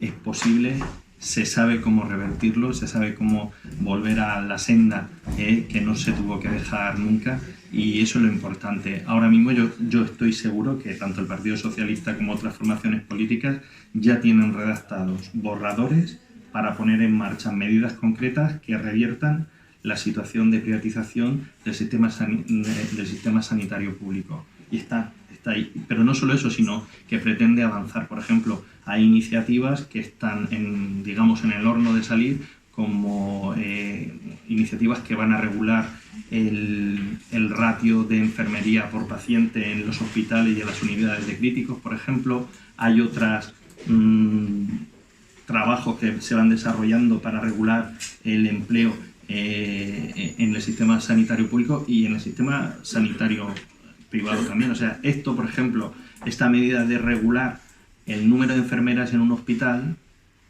de obligado cumplimiento a todo el sector sanitario público y privado, pues supone, aparte de mejorar la calidad y la seguridad de los hospitales públicos, supone que los hospitales privados van a tener que contratar a más gente para dar esa misma calidad. Se van a tener que igualar a la calidad que se da en el público. Con lo cual, la tasa de beneficio ya no va a ser la misma. Ya no va a ser la misma. Y es una medida que es sencilla, concreta, directa al problema. Y bueno, y a ver, queda mucha incertidumbre por delante, sí, pero también queda mucha esperanza. Y yo entre las dos cosas me quedo con la segunda. Porque estamos viviendo un momento que puede ser terrible, pero también magnífico. Y hay que vivirlo, hay que ser valientes y hay que lanzarse, tener esperanza de que hay gente como Marciano y muchas personas que han trabajado muy duramente en el discurso sanitario. Yo creo que el discurso sanitario, una de sus fortalezas, que no lo ha comentado Marciano, pero nos ha dado una lección a todos, es que se fundamenta en el conocimiento, se fundamenta en la razón. Por eso, además también es independiente, porque se analiza desde el conocimiento y se avanza con la razón. Pero precisamente por esas características es muy creíble. Y ocurre una cosa que Marciano lo habrá vivido y lo vive, y yo también lo vivo cuando hacemos algún acto de este tipo, y es que cuando a la población, a los ciudadanos, se le explican las cosas de manera clara, directa, sobre la realidad, la gente lo entiende. La gente lo entiende y es como una especie de revelación. Lo que ocurre es que la verdad está muy oculta entre capas y muy tapada con cortinas de humo y cortinas y con eufemismos que hablaba Marciano, y es difícil, pero la verdad es clara, no es compleja tampoco. Si esto cuesta más o cuesta menos, es sencillo de ver, como los datos que ha comentado Marciano. Lo que pasa es que se oculta, y esa desinformación y esa ignorancia, porque en el fondo la desinformación nos lleva a la ignorancia, es lo que permite que muchísimos intereses económicos, muchísimas empresas multinacionales y no multinacionales y muchísimas personas pues nos estén desmantelando los sistemas públicos en beneficio propio. Y hombre, por justicia, si hay justicia en este país, pues de nosotros depende intentar revertir eso. Yo es que, de verdad... Vale, yo que me encanta el optimismo, me encanta esto, vale, pero es que me pienso también que que está muy bien toda esta labor de Marciano, increíble, pero mi pregunta es, ¿os han intentado, por ejemplo, reclutar como asesores técnicos o de alguna manera que podáis tener realmente una influencia en el desarrollo de políticas? Porque, por ejemplo, o sea, tú no haces muchísimo papel como divulgador, estupendísimo papel, pero a mí me gustaría también verte como ministro de Sanidad, como asesor del Ministerio en asuntos de política sanitaria, porque es que si no me da la impresión de que aquí somos un reducto de personas muy interesados, que está muy bien, que se divulga, pero bueno, mi pregunta es esa, ¿no? Si quieres que... Hombre, yo que sé, no. A mí me nombraron miembro del Consejo Asesor del Ministerio de Sanidad, ¿no? Por ejemplo, y sigo siendo miembro de ese Consejo Asesor, ¿no? Y, hombre, y también es verdad que que personalmente sí que he tenido muchas posibilidades de estar en sitios diversos. Yo creo, esto es una cosa personal, yo creo que es bueno, yo creo que tiene que haber gente que crea en el sistema sanitario público, en la política, ¿no? Lógicamente. Pero también es bueno que haya gente fuera de la política, bueno, fuera de la política partidista, de la política de la administración, ¿no? Porque la administración tiene muchas ventajas, que se pueden cambiar muchas cosas, pero luego también tiene muchos inconvenientes, ¿no? Porque tienes que hacerte cargo pues, de otros intereses partidistas, de los repartos de poder, yo qué sé, de muchas cosas, ¿no? Entonces yo creo que es bueno que haya gente en los dos sitios, ¿no? Y yo he preferido estar en este en el que estoy y no pretendo estar en otro. Pero sí que vamos, yo he tenido bastantes posibilidades de interlocución con mucha gente, ¿no? Variada que tiene que ver en la política. En países de Iberoamérica también. Bueno, no, pero yo me refiero a España, fuera de España también, ¿no? Pero bueno, en España sí. Yo creo que sí, ¿no? Pero no solo, las decisiones importantes no se toman solo en los despachos. También hay que tomarlas en los despachos, por supuesto, ¿eh? Pero es importante que haya gente desde fuera que haga presión, ¿no? Porque si se pierde la presión, ¿sabes? La cosa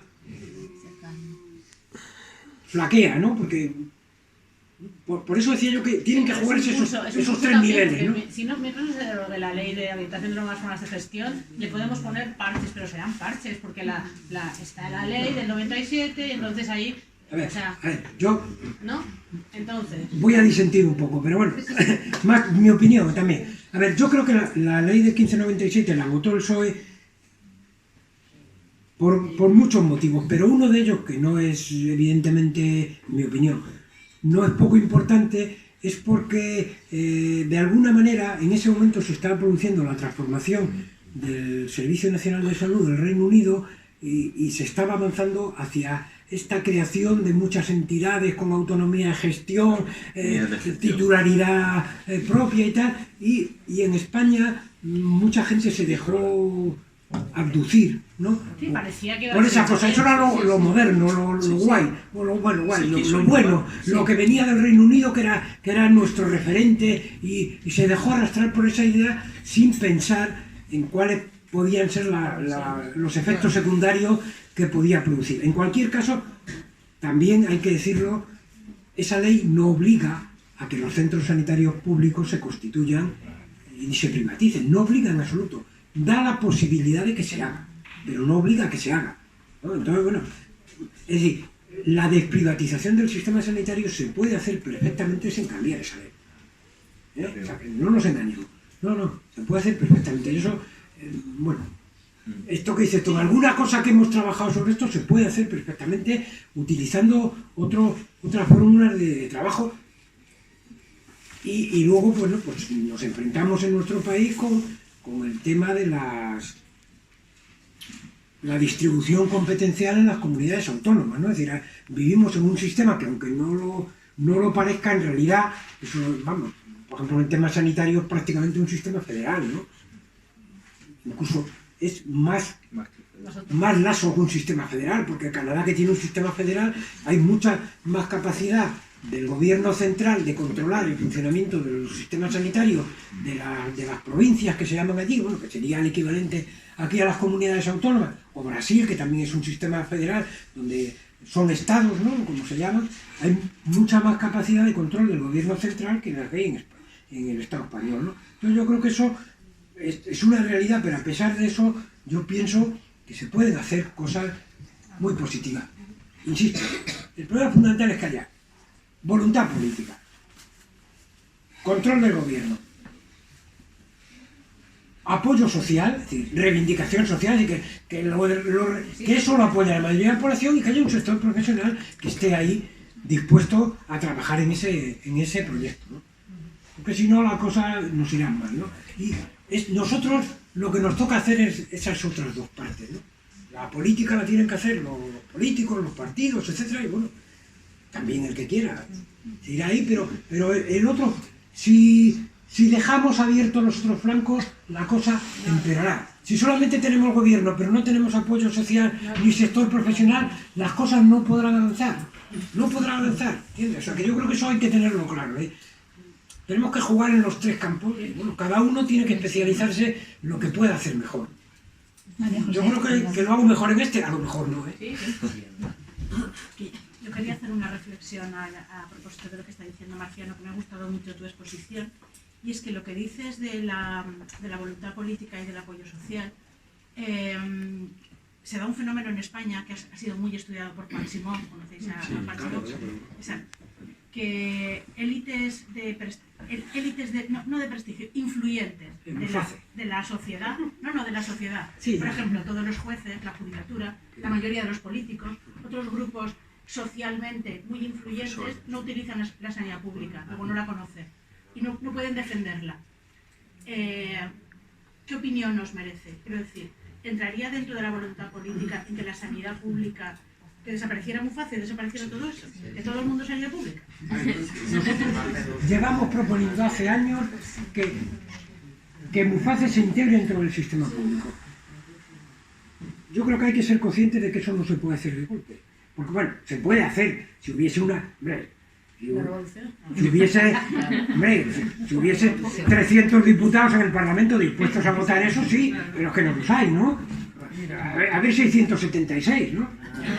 Claro, que vamos a ser serios, ¿no? 78. 76 son, ¿no? La mayoría. A ver, yo creo que el problema, lo que sí que se podría hacer, y eso no sería muy complicado, creo yo, es todas las nuevas incorporaciones que entrasen en el régimen general. Porque eso, a una persona que se incorpora a la función pública, pues bueno, entra de nuevas, ¿no? Y no hay ningún derecho adquirido. Y no crearía ese problema con los derechos adquiridos. Eso se podría hacer, nosotros lo hemos propuesto hace mucho tiempo, ¿eh? Incluso la situación también es muy diferente, porque hay comunidades autónomas donde la incorporación de Muface al sistema público podría generar algún problema, por ejemplo Madrid. Es decir, porque el número de funcionarios es muy alto en relación a la población, habría que incrementar de una manera muy notable los recursos del sistema público. Y hay otras comunidades autónomas donde, por ejemplo, Extremadura, ¿no?, que yo la conozco más por nacimiento y tal, donde ellos lo han propuesto muchas veces, hacerse cargo directamente de los funcionarios, porque son, además en Extremadura, por ejemplo, como sabréis, ¿no?,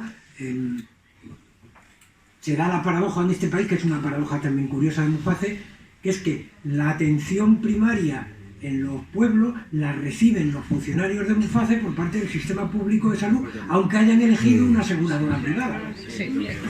Lo cual eso sí que tiene su aquel, ¿no? Eso sí que tiene su aquel. O sea, que yo he elegido que me trate sanita, pero en mi pueblo, en Carcaboso, ¿no?, que es un pueblo de Extremadura, me trata el médico y la enfermera del centro de salud público. Hombre, si usted ha elegido sanita, váyase sanita, ¿no? ¿Eh? Porque usted ha podido elegir lo otro, ¿no? Yo creo que, por ejemplo, en Extremadura, ellos lo han reivindicado, incluso yo creo que hicieron alguna negociación a nivel central para hacerse cargo de toda la cobertura, porque prácticamente la están dando toda, ¿no? Ahí no supondría muy poco problema. En otros sitios sería más complicado por el volumen, ¿no?, de personas, ¿no? Tú sabes que cuando el Sistema Nacional de Salud, en el año 90 y pocos, hizo una ampliación de golpe muy grande de la cobertura, pues hubo un problema muy importante, porque los recursos que tenía el sistema se quedaron muy estrechos para esa ampliación de la cobertura, ¿no? Fue un momento crítico del funcionamiento del sistema, ¿no? O sea, que eso también hay que pensarlo, ¿no? Sí. Yo te voy a hacer una pregunta más teórica y muy general. A ver, yo creo que la sanidad actual, como la concebimos en el mundo occidental, está en una profunda crisis.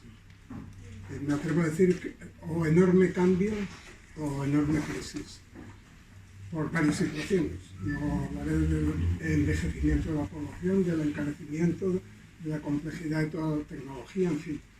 ¿Eso sopla a favor o en contra de la privatización?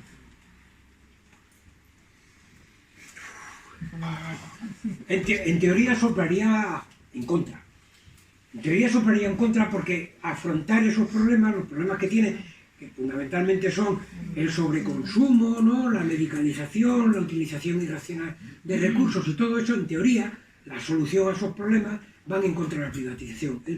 El problema que hay es que el sistema ha tenido una gran capacidad de generar una situación de consumismo dentro de la población, ¿no? Es decir, claro, cualquier transformación dentro del sistema necesita contar con el apoyo explícito de la ciudadanía, de la mayoría de la ciudadanía. Y contar con ese apoyo explícito, por ejemplo en este caso, significaría cambiar la mentalidad que tiene la mayoría de la gente hacia el sistema sanitario. Sí, un ejemplo, ¿no?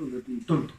La gente piensa, mucha gente, ¿no? Eso, a lo mejor es mentira, porque yo, claro, tampoco me puedo colocar en el lugar del ciudadano que está fuera de cualquier relación con el sistema, pero al menos yo tengo la idea de que mucha gente dentro del sistema dentro de la ciudadanía piensa que cuanto más pruebas se le hagan y más sofisticadas sean esas pruebas, las cosas van mejor.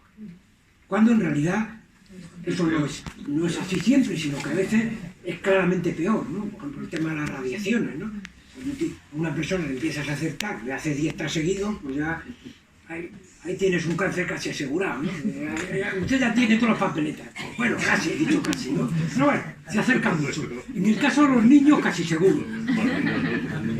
Porque yo soy pediatra, tengo esa deformación. Pero bueno, pero es que eso pasa, ¿no? Entonces la gente tiene la idea y dice, usted va a untar. No, mire usted, que usted no necesita untar. No necesita untar. Y eso yo creo que los médicos, en eso, hemos delegado mucho nuestra responsabilidad profesional, ética, por médicos, los profesionales en general, la enfermería, todo el mundo que trata con sistema de decir, mire, yo soy el que se lo tengo que pedir, soy yo, y usted quiere untarme, yo no se lo voy a hacer porque no está indicado, y no se lo voy a hacer, y aunque venga usted 10 veces, pues, quiero poner una reclamación, póngala, mire, ahí tiene la ventanilla. ¿Quiere cambiarse al médico? Cámbiese. Está. Y queda para que sea así, ¿no? Yo no sé si habéis visto una película que se llamaba La Ciudadela. Una película de Cronin, muy antigua, es una película de estas que en blanco y negro, de esas que ya no ve nadie. Le digo yo a mi hijo, ve esta película y dice, ¡buah! Está en blanco y negro.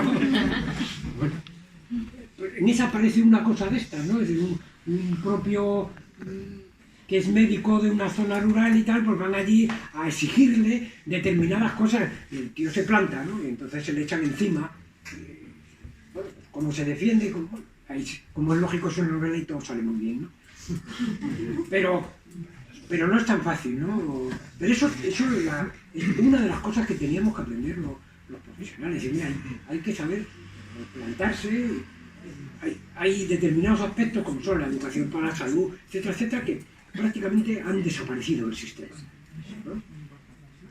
La gente dice, hay que vacunarse, las vacunas son muy buenas. Hombre, las vacunas son muy buenas. Pues oiga, algunas vacunas son muy buenas, otras no, coño. No nos engañemos, todas las vacunas no son muy buenas, algunas son un negocio, solo un negocio, otras son muy buenas, por supuesto. Yo me refería no solo a eso, no a la medicalización solo, sino a una población envejecida y por lo tanto mayor necesidad de asistencia sanitaria, casi todos a un encarecimiento brutal por el aumento de tecnología cada vez más sofisticada y por lo tanto más cara, y eso probablemente pues, lleva que la cámara se le ha acabado la memoria. Crisis. Entonces estoy grabando el resto. Y buena prueba de esto probablemente la empresa especializada americana, que ya empiezan a cuestionar su propio sistema.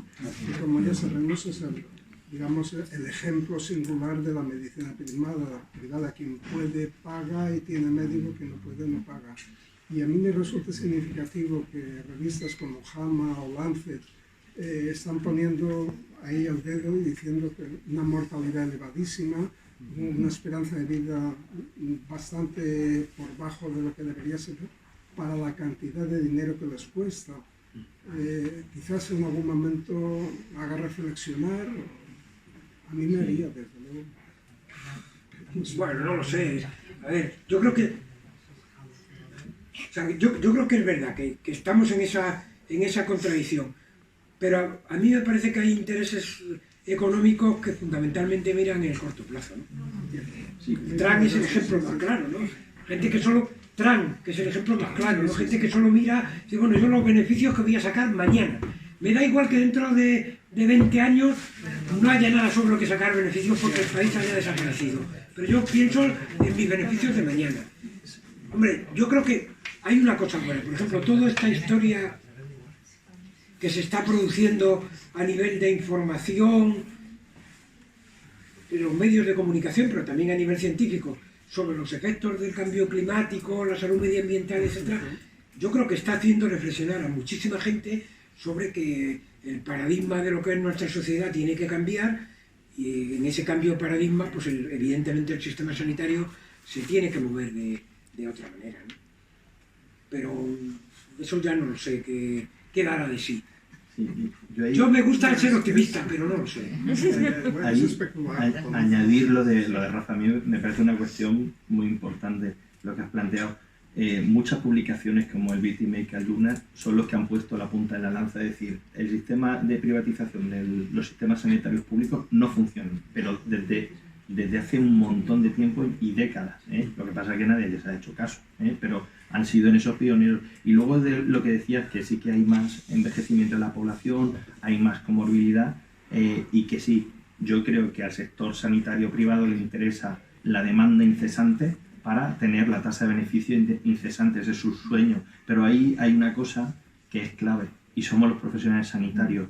Si los profesionales sanitarios, desde nuestra formación inicial, tenemos conciencia de lo que significa ser profesional sanitario y se nos enseña a qué son nuestro sentido, que es darle más salud a la población, y se toma conciencia de eso, los profesionales sanitarios serán los que digan, no, mire, a usted no le voy a dar otro TAC, aunque venga que me lo pida, ¿no? O aunque, pues a lo mejor, si usted ya entra en unas características de anciano de máxima fragilidad, pues a lo mejor en vez de ser agresivo con usted le voy a dar los mejores cuidados porque tengo que cuidarle, porque ya no puedo curarle, ¿no? Si esos profesionales sanitarios entienden eso, serán clave para parar la demanda incesante, que es lo que las empresas privadas están con la mercantilización de la salud, están difundiendo. O sea, además ahora lo que se quiere es asistencia por teléfono 24 horas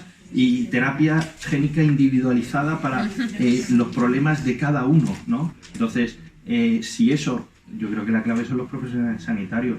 Si los profesionales sanitarios conseguimos como sociedad formarlos hacia ese sentido, estamos protegidos. Si los profesionales sanitarios se van hacia el otro sector, estamos perdidos. Y ahí la clave creo que es eso, son las futuras generaciones de médicos que vienen. La medicina hace 100 años no es la medicina que nos ha tocado vivir ahora, ni la que nos va a tocar vivir a los médicos dentro de 100 años, ¿no? Ahora tenemos unos retos, y estos son los retos de la hora, ¿no? Y el que simplemente estemos aquí pensando y hablando de qué medicina queremos, pues oye, ya es un avance. Es un avance. Lo que quería decir que es, a ver, que sí, que los ejercicios está claro, ¿no? Que se pide mucho, eso es evidente, muchas pruebas. Pero eso también en parte porque la gente, lo que habéis dicho, que la gente piensa que es mejor contar más pruebas, pero también se hace mucha medicina defensiva. O sea, yo se la pido, no voy a hacer una de las mil, que tenga no sé qué, y acabe ante el juez. Eso también. Por otro lado, lo de la privatización y eso, está claro que no se ahorra dinero, nosotros lo hemos demostrado. Entonces, recuperamos una resonancia magnética privada, después de un intento de externalización que paramos gracias a la gente que no aceptó que se externalizara nuestro servicio. Y, vamos, no tengo datos exactos, pero yo calculo que seguro que $500.000 de euros todos los años estamos ahorrando. O sea, y luego yo, aparte de todo esto, lo que sí que veo un problema de dinero es, sobre todo lo que tiene que ver con el cáncer. También me viene de muy cerca, porque mi hospital tiene mucho, un hospital básicamente oncológico. La terapia génica, todo lo que hemos dicho, todo eso es todo carísimo y está todo en manos privadas, manos de las farmacéuticas. Y eso sí que lo veo porque es muy, muy caro. ¿Y qué vamos a hacer ahí? Es un problema que... Bueno, podemos hacer ahí porque son tratamientos muy, muy caros. Aparte que hay hay tratamientos que vamos de ensayo clínico en ensayo clínico. Esa es otra historia, los ensayos clínicos, que a veces es la norma en vez de la excepción. Eso sería otra historia. Hombre, creo que fue el British, ¿no? El año pasado hizo una evaluación de los medicamentos oncológicos nuevos que se habían autorizado en Europa y demostraba que en vez de que el 51% no había tenido ningún beneficio a los enfermos. Y los precios se habían multiplicado por 5, por 6 veces, ¿no? O sea, yo creo que no nos tenemos que engañar, ¿no? O sea, que muchas de las cosas que se están vendiendo en el sistema es más bien humo, ¿no? Y el tema de los ensayos clínicos también entra por ahí. Hay muchísimo humo, ahí lo que hay es pasta, mucha pasta. Pasta y corruptela. Yo creo que sobre eso sí que habría que hacer, eso también lo hemos planteado nosotros desde la asociación varias veces, habría que hacer una estricta regulación de los conflictos de interés, ¿no? Y una cosa que, por ejemplo, sería importante, ya sé que no es popular, cuando alguien le pide a un enfermo la autorización para entrar en el ensayo clínico, lo primero que tenía que aparecer en letra gorda, el médico que le está pasando esta solicitud va a cobrar tanto porque a usted se le introduzca en el ensayo clínico. Las cartas encima de la mesa. Porque esa es una parte del problema, ¿no? No nos tenemos que engañar, esa es una parte. Yo creo que esas cosas tienen que estar así de claras. Es decir, oiga, está usted utilizando recursos del sistema sanitario público para su beneficio privado. Y yo me da... Estas cosas hay que, por ejemplo, si como parece inevitable va a haber que convivir un sistema sanitario público con un sector privado, hay que hacer una separación nítida entre lo público y lo privado. Dedicación exclusiva, conflictos de interés, todas esas cosas tienen que estar encima de la mesa y ser clarísimas. Y al que se le coja pasándole al enfermo la tarjetita de su centro privado, expediente y 5 años. Sin el prosueldo, que tiene que ser así, ¿no? Eso no lo admitirían en ninguna empresa privada. Tú imagínate que tú estás en la empresa de Sanita y le pasas al enfermo y dices, oiga, no, usted se baja en Sanitas y vaya hacia el hospital público. A ver cuánto duraba tu empleo allí. La empresa que llevaba la resonancia de nuestro hospital no permite trabajar en otro sitio. Solo puedes trabajar allí. Lógicamente, ¿no? Lógicamente. No, porque a nosotros sí que nos permitía trabajar en otro sitio. Es que lo lógico es eso, ¿no? Tú no puedes trabajar en una empresa y en una competencia, a ver. Pero sin embargo, en la parte pública sí dejan. Hay que acabar con eso, ¿no? Hay que acabar con eso, claramente. Lo público y lo privado son intereses contrapuestos. Marisa. Sí, un comentario breve, únicamente, que bueno, me ha encantado la charla, os agradezco mucho que hayáis organizado esto. Y nada, pues esto, valorar la tarea que estáis haciendo, porque es que es muy importante. Se ha hecho un trabajo muy concienzudo para instalar en el imaginario colectivo pues esta idea de que lo privado es mejor, es más eficaz, es una atención más personalizada y más no sé qué. Y eso ha calado en la población y no ha sido de manera gratuita, claro. Y desmontar eso es difícil. La única manera de que realmente existe esa población que va a exigir un servicio público y que lo va a defender con uñas y dientes, digamos, y en la calle donde haga falta, es que haya información, y que haya información de que esto es un robo institucionalizado, lo que están haciendo, y que la gente realmente sepa qué está pasando, ¿no? Y bueno, pues nada, a valorar vuestra tarea y gracias. Bueno, yo ya que hablamos de sensibilización, yo no soy médico ni sanitario, eso es lo primero, yo provengo de las enseñanza, pero ya estoy jubilada hace 1000 años, como se puede ver, pero a mí yo entro mucho en internet y el problema de internet es que aprendes pero no sabes quién te lo dice y entonces resulta que he leído unas cosas, yo no sé si son verdad, pero yo ya hace tiempo que lo pienso, debía estar más unida la sanidad a la enseñanza. Por ejemplo, los niños no tienen ninguna formación sanitaria y aquí en España, en este país, resulta que he leído, no sé si será verdad o mentira, que hay un grupo de enfermeras y sanitarios que van por los colegios y enseñan la ayuda básica en casos de emergencia. Y, por ejemplo, el caso que leí yo era que hay determinado tanto por ciento, no sé si mucho o poco, porque no ponía con respecto a qué, que de niños que han salvado a alguien de su familia, por ejemplo, al atragantarse, por ejemplo, ante una caída, cosas así. Si no hubieran tenido esa formación, a mí eso me parece muy importante. Primero porque tengo nietos y alguno me puede ayudar alguna vez. Segundo, porque pueden ayudar a los demás. Hay que ser objetivos. Y entonces, esto no podría darse, una sensibilización mediante la enseñanza. ¿Tan separados están ahora? Porque a nosotros sí que se nos exigía la dedicación exclusiva. Éramos los únicos. Hombre, se supone que en un determinado momento en los currículum de enseñanza había una parte que era transversal, que era educación para la salud. Se supone. Estaba escrito. Pero luego... Yo creo que es una parte importante. A ver,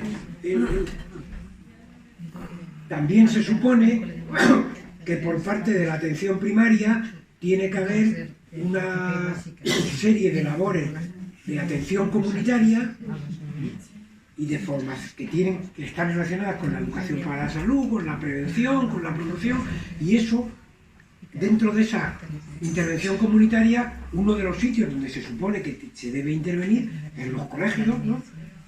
Asociaciones de vecinos, etcétera, etcétera, ¿no? Marisa, que es enfermera, hace muchos años iban a los colegios. No son los colegios. Que en Marciano, que estamos trabajando en la educación para la salud en la Anita se encarga de la educación para la salud en la provincia de Castellón. Me siento ya que tengo que intervenir, ¿no? O sea, sí que se va a las escuelas y se va y se hace reuniones con los profesores y hay programas que son prioritarios en la escuela, no solo vacunaciones, sino de educación para la salud, tanto para el flúor, que conoceréis todos, como otros programas de educación sexual, etcétera, etcétera, ¿vale? O sea, estamos yendo. Lo que pasa es que en el aspecto sanitario no somos los únicos que podemos influir en la población, en la formación sanitaria de la población, que como sabéis es la única cosa que puede aumentar la calidad de vida y disminuir la mortalidad que nosotros como determinante podemos controlar. Esa formación en salud, por lo tanto, es súper importante, pero necesitamos ayuda de políticos que tengan también esa labor pedagógica que hacemos los sanitarios y las sanitarias muchas veces, nuevamente, y necesitamos también periodistas que estén formados en temas sanitarios, porque El País, o por decir una biblia del periodismo, pone una página dedicada a sanidad y es consumo de recursos de sanidad, no es sanidad ni es salud. Entonces, aquí tenemos, pues eso, yo puedo formar a los estudiantes y a la gente de sanitarios que trabajamos con nosotros, pero claro, hay un alcance que a mí se me va. Habría de ser pues otro tipo de sanitario, ¿no? Pero eso está ahí y se está haciendo, se va poco a poco, no son milagros, pero se van haciendo muchas cosas. Por ejemplo, podría hacerse un MIR, o sea, examinarse de MIR en educación sanitaria, que fueran profesionales de la sanidad que pudieran examinarse, como hay otras opciones, cualquier especialidad, uno que fuera, diríamos, divulgador pedagógico de la sanidad. Es que, se llama especialidad de medicina preventiva y salud pública, ya están las estructuras para las estructuras para responder a la educación para la salud están. Por un lado están los compañeros de salud pública que desarrollan su labor y que es fundamental, y por otra parte también en algunos sitios, cuando se puede y hay recursos suficientes, la primaria, que también puede, y luego, y donde no llegan los recursos, pues mira, llego yo en mi pueblo que me voy a hacer todos los años un curso de primeros auxilios y de reanimación en el colegio de mis niños, pero está claro que eso son políticas sanitarias, está la estructura, solamente hay que ponerlas en marcha, y no es necesario crear una nueva especialidad para ese fin, porque las estructuras ya están, solamente se tienen que poner a trabajar en esa dirección. Y como decía Vita, que sufre mucho las faltas de políticas sanitarias, simplemente con que haya una persona a nivel político que decida que eso es prioritario y que se puede hacer, se puede hacer. A ver, eso no le interesa a los políticos, al menos a los de Madrid, porque nuestro programa de escuela lo han reducido al mínimo. pero además se han cargado las enfermeras de los centros sanitarios. Este año han sacado una normativa y han decidido que las enfermeras solo si es en un colegio con adaptaciones especiales y con problemas especiales de los niños, pero con un número, o sea, han puesto un número, vamos a poner el 10.